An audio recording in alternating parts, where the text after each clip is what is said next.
A very good morning, dear students, and a warm welcome to Effects of Electric Current. So, last time we have finished already with the working and construction, principal working and construction of the electric motor.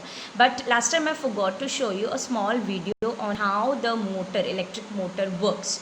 By using the Fleming's left hand rule. Okay, so you can see over here how the motor works. So it works on a principle that when when a current carrying conductor is kept in the magnetic field, it experiences a force, and this force is maximum when it is the magnetic field and the current are perpendicular to each other. So by applying the Fleming's left hand rule, you can find out how is the what is the direction of the force on the conductor. So this is regarding the electric motor.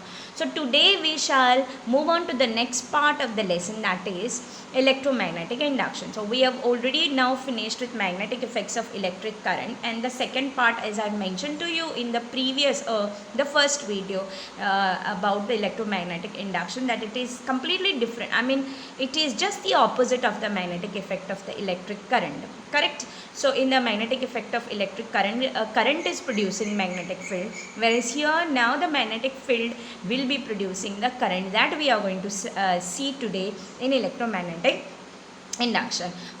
Based on this principle of electromagnetic induction only, we have our generator constructed. Okay, fine. So for that, for the working and construction of the generator, first we need to learn about electromagnetic induction. So let's begin now with the electromagnetic induction.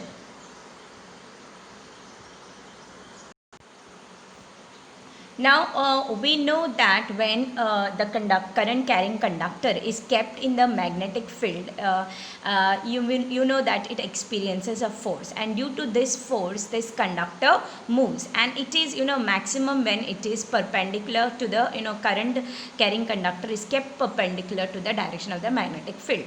Fine. So now what will happen if an electric current conductor is moving in the magnetic field? Suppose instead of the conductor kept in the magnetic field, okay, here if suppose we are changing the magnetic field around a stationary conductor, okay, this is one thing, we are changing the magnetic field around a stationary conductor. Secondly, when we see that the conductor is moving and the magnetic field is kept stationary, what will happen to the conductor? So this was studied by our the research was conducted by Michael Faraday in the year 1831. So he got interested to know about what will happen if the conductor is kept in the changing magnetic field, or even when the conductor is moving and the magnetic field is kept stationary, what will happen? Okay, will it generate any current or not? That was studied by Michael Faraday. Now, this year in your syllabus, the introduction regarding Michael Faraday or the introduction of the scientist Michael Faraday is not there. So, you are not going to study it in this year, or neither any question is going to come on the introduction of Michael Faraday. So, we will skip this part and we will move on further. Okay, now even the galvanometer has been cancelled, but for that you need to learn about you should know something basic about the galvanometer. So that I am going to tell you in this video about what is galvanometer, okay, and why it has been used, okay. But its working, how it works, what are the properties of the galvanometer, that you need not study. Only you need to know that why galvanometer is required. That's why I am going to tell you about a galvanometer. So a galvanometer is a sensitive device which is used to detect the presence of current. Okay. Now you might be thinking, now even an ammeter is used to measure the current. Then what is the difference between these two? Okay, a galvanometer is a device, it's a sensitive device which can measure very less current, even in milliamperes. Fine. Whereas the this ammeter is mostly meant for measuring the larger current. even the galvanometer shows the magnitude as well as the direction of the current, whereas an ammeter does not show any direction, it only shows the magnitude. That means it only measures. Okay, so this is only the difference between the galvanometer and ammeter. Now why a galvanometer is used? It's because it can detect even the small amounts of current in a conductor. Fine, so that is why galvanometer is used. So it is used to detect the presence of a current, which an ammeter cannot do all the time when if they are very small currents. Fine, so that is why a galvanometer. And it is also working on the same principle is that of the electric motor. Electric motor works on the principle that when a current carrying conductor is kept in the magnetic field, it experiences the force. And in same here in the case of a galvanometer, it also is a device which works on the same principle. Fine, so this is regarding brief information about a galvanometer. So it is used to detect the presence of the current, and that is why we require it here. Why? Because we need to know whether the current is produced when there is a changing magnetic field around a conductor, or when a current carrying conductor is moved when the magnetic field is kept stationary. Whether the current is induced or not, that we are supposed to observe, and for that we need to use a galvanometer. So let's move on to the next part of the lesson. So you can here see over here how a galvanometer works. You can see in this video that how a galvanometer deflects when so it is also working with the same principle as that of the electric motor. So this much is enough for you, and it also shows the direction, change in the direction. You can see the pointer in the galvanometer deflects on both the sides of the zero mark depending upon the direction of the current. You can see this galvanometer here that it will be deflecting on both the directions. So now let us proceed with the next part of the lesson, that is how an electromagnetic induction is occurring, or how a current is induced in the coil. Fine. So for that we need to perform certain experiment. Now this experiment which I am going to show first, that is also cancelled from your syllabus, but for reference you need to know how because of the magnetic field current is induced in the coil. So that we are going to see. Here we are not using any cell or a battery. We are not giving any potential difference here. Potential, we are trying to generate potential difference in this. So that means potential difference is not used here. No battery or no cell is used so that the current will be flowing. Okay, when the potential difference is applied, then only the current flows in a conductor. But here, instead of using a cell, we are now going to make a cell. That means a galvanometer is almost, DC generator is almost like a battery. Fine. So here only we have to see that when the magnetic field is changing around a conductor, whether the current is induced or not. Okay, by using a galvanometer. So let us perform certain activities here. To perform the first activity, we need to have a long copper wire, a bar magnet, and a galvanometer to detect the presence of the conductor. Now you need to take two stands here, and on that you need to fix the copper wire. Okay, so let the position of this bending position which is shown over here of the copper wire, let that position be A. Fine. Now the two ends of these wire, one of the ends should be conducted with the help of a wire to the positive terminal of the galvanometer, whereas the second end of the copper wire should be connected to the negative terminal of the galvanometer. So this is, and now you need to keep a bar magnet erect in such a way that it is just below the copper wire. Fine. Now what you need to do is that you have to just move this stand to one position so that this wire becomes stout, okay, straight in position. Okay, now when it is done so, what will happen? So when it is done, so let this position of the wire be considered as position B when it is becoming stout. Now let's see whether there is a deflection in the galvanometer or not. What do we see here? we see that there is a small deflection, okay, the quick deflection in the galvanometer, and then it comes back to the zero back. Okay, so that means when when you move the conductor here, when you move the conductor, that is the conductor means the wire here, copper wire, you find that below there is a magnetic field, that is magnet is kept below, that means the magnetic field is there around. So when the coil, or sorry, the wire is moved, whether there is induction of the current or not. And yes, of course, because you could see that the galvanometer was deflecting. So when the galvanometer deflects, we know that it is producing some amount of current. Now let's see when the conductor is moved back, okay, to its position A again, whether there is a deflection in the galvanometer or not. Yes, of course there will be a deflection in the galvanometer, but this time it will be on the other side of the zero, quick deflection on the other side and coming back to the zero. Fine. So this means that there is induction of the current when the current carrying conductor is moved when the magnet is kept fixed. So this is only called as the Faraday's electromagnetic induction. Now this was when we moved the conductor in the magnetic field. Now let's see if the magnetic field is moving and the conductor is kept stationary, whether there is induction of the current or not.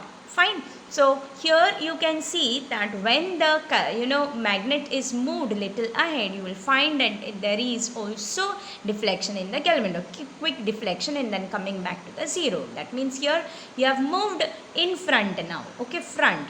Now let's see whether the magnetic field is induced again when it is moved back. Yes, of course. So that means whenever you move the the magnetic field also around the conductor, stationary conductor, you find that there is induction of the current. So here you have seen now two situations wherein in one you have kept the magnetic field stationary and the wire moving. Okay, and in the second case you have seen that you have kept the wire stationary and kept moving the magnetic field or changing the magnetic field. So in both these cases you could find that there is induction of the current.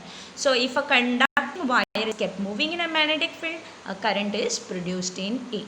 Secondly, when the current, if the magnet is moved around a fixed wire, also there is induction of the current. So that means from this what we can infer is that whenever there is a change in the magnetic field around the coil, in both the cases, whether the magnetic field is kept stationary or the wire is kept stationary and one of them is moving, in both the cases you will find that there is an production of the current. So that current is only called as the induced current. Current is induced in the conductors. Fine. Let us proceed now by doing another activity here. For this we need to have the rectangular loop, a solenoid. You know now what is a solenoid coil. Fine. And you require to connect this solenoid to a battery through the plug key. Fine. So that means this is a complete circuit wherein a battery is there, plug key is there. So instead of now using a magnet, bar magnet, we will use a solenoid coil here, because you know that a solenoid coil also produces the current in the solenoid coil also has the magnetic field around it, correct? So instead of using a bar magnet now, we will use now a solenoid coil, which is nothing but producing the magnetic field. So actually this is also called as the mutual induction. Mutual induction, that means the current is passed in one of the setup in a solenoid coil, which produces the magnetic field, and with the effect of the magnetic field of this solenoid coil, the current is induced in the other loop. So that is also called as a mutual induction. Fine.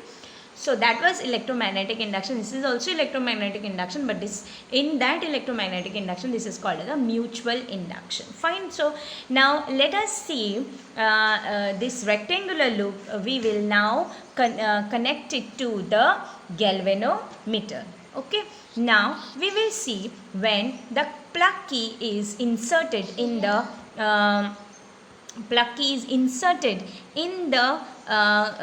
circuit, okay, in the solenoid coil, whether current is produced or not. The current will be produced, and you will find that it will also produce a magnetic field, and due to the effect of this magnetic field, you find that the current is induced in the other coil. Fine. You can see over here the current is induced in the other coil, which is shown by the galvanometer. You can see over here that there is a quick deflection in the magnetic field, quick deflection of the galvanometer at one direction, coming back to the zero. Now why does this happen? It's because the magnetic field in the solenoid coil is inducing the current in the rectangular loop. Fine. Now next, we will see when it is opened, the key is open, what can happen. So will the current be induced again here? Yes, of course, because here also there is change in the magnetic field. Earlier it was by passing the current. Now here the current, the plug key is open, that means the current is not flowing. But again, due to change in the earlier magnetic field was there, now magnetic field is not there. So there is change in the magnetic field, and also in this case also you find that there is deflection of the galvanometer, but to the other side, opposite direction. Fine. So this is one way. Now let us see when the current is kept moving, current is on now. By just moving the solenoid coil laterally, will the deflection will be there in the galvanometer or not? Yes, and you find that there is a deflection of the galvanometer on one side, and then again if we move back to the same position, that means lateral position, whether the coil galvanometer will show any deflection. So when we bring it towards the loop, whether there is deflection in the galvanometer. Yes, my dear students, there is a deflection in the galvanometer. Now, if we move it away from the loop, whether there is induction in the induction of the current, yes, there is, but it is on the other side. The direction of the current has changed because it is taken away from this. So from all these observations, and even when now suppose if you go on moving the solenoid coil very fast towards the rectangular loop, what do you find? You find that even the deflection of the galvanometer is faster. That means if you want to have a current continuously flowing into the conductor, then we need to go on changing the magnetic field. So whenever electric current is in one coil starts or stops, then an electric current is produced in the nearby coil. So this, from this experiments we can infer. So so now let us proceed little further. Now we will see that what is based on this only Michael Faraday. Now let us see another case wherein now you keep the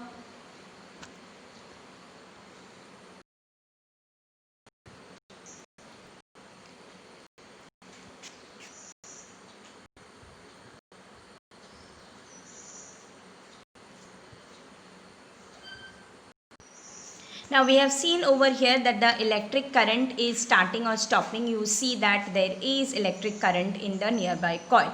Now we will see that the current we will keep changing. We will try to change the current, whether there is induction or not, that also we will see now. Here now we will change this current by the help of a rheostat. So rheostat is an instrument which is changing the resistance in the wire, and so therefore electric current can be changed. Now we will see whether current is kept on only, but we are changing the current, or increase or decrease the current. We find that there is a deflection in the galvanometer to one side. Now let us see when it is going back to the other side. So if the solenoid coil is kept stationary and there is a change in the current in the solenoid coil, also produces a current in the loop. Fine. So this is how the Faraday try to Faraday gave his Faraday's laws of induction. So suppose if a current is switched on or off, okay, we find that the current is induced in the coil. Such an induction is also observed when the current in the solenoid coil is either increased or decreased. Fine. So current is induced in the coil when it is moved aside or away from the move front of the solenoid. So from these experiments, it is understood that whenever a number of magnetic lines of force passing through the coil changes, current is induced in the coil. So from this we can infer that as I mentioned to you in the first video, that the current will be only induced when the magnetic field is going on changing. So if you don't change the magnetic field, then the current is not induced. That means you need to go on changing the magnetic field, whether you are keeping the magnetic field changing and coil stationary, or sometimes the coil is moving and the magnetic field is stationary. So in both the cases you are changing the magnetic field by just moving it back and forth. So then only the current will be induced. Otherwise the current is not induced when the coil is kept stationary or the magnet is kept stationary. There won't be any induction of the current. So for the induction of the current, you need to go on changing the number of magnetic lines of force passing through the coil. Okay, so this is only called as the Faraday's law of induction. So this is only called as the Faraday's law of induction, and the current which is produced in the conductor is also called as the induced current. Fine. So this is regarding this. Now you know that based on this principle only, we have an instrument called as a generator. So generator, again there are two types, DC and AC. So we are going to learn in this year only AC generator, but I will in short I am going to tell you about the DC generator, but in the next video. So here now you understand that how now that the current is induced, but we need to know about the direction of the induced current. Okay, so for that we will see here, you see that the induction, or when will be the induced current in the electric conductor be maximum. It will be maximum when it will be kept perpendicular to the direction of the magnetic field. So induced current in the electric conductor will be maximum when the deflection in the direction of the motion of the electric conductor is perpendicular. Fine. So this can be studied by using the Fleming's right hand rule. Now it was first earlier left hand rule, now this time it is the right hand rule you have to apply. So you have to see how it is the induced current is, the current is induced, and how is the direction of the induced current based on the Fleming's right hand rule. Now here in this you will be seeing my hand, right hand as left hand, but then you can try on your own. Last time I have shown you how to use your left hand. Okay, now this time you are going to study this with the help of your right hand, so that all three of them will be kept mutually perpendicular. So what you have to do is that take your hand like this and just stretch your thumb, your middle the forefinger, the index finger and the middle finger in such a way that all three of them are mutually perpendicular to each other. Okay, they are, all three of them are mutually perpendicular to each other. So then the thumb will indicate the direction of the motion of the conductor, the index finger will be showing the direction of the magnetic field as earlier, and the middle finger will be pointing the direction of the induced current. Okay, so based on this information, so let me conclude with this video. Okay, now here motion of the conductor means what? You will be moving with the help of, you need to move the conductor in the magnetic field. Okay, here what is happening in the generator, instead of moving the magnet, we are keeping the magnet fixed. What we are moving is the coil or the conductor. So that can be done with the help of the axle. So there is a axle fitted to it, so that you can rotate the coil. and when you rotate the coil in the magnetic field, of course the current will be induced, and this induced current can be found out by using this, the direction of the induced current can be found by using this Fleming's right hand rule. So next time I'm going to talk about the working and principal working and construction of the generator. Students, I hope so you have understood whatever we have learned today about the electromagnetic induction, the Faraday's laws of induction, and even the right hand rule. So this magnetic field is always, remember that it is the forefinger or the index finger always shows the magnetic field, both in left hand rule as well as in the right hand rule. Okay, and this now thumb, we are moving the conductor, so it shows the direction of the motion of the conductor, how it has been moving, and the current which is induced will be shown by this finger, that is the middle finger. Fine, so this is how we can find out. So next time I'm going to show you, with the help of the Fleming's right hand rule, explain the working of the generator. So till then students, bye and thank you. God bless you all.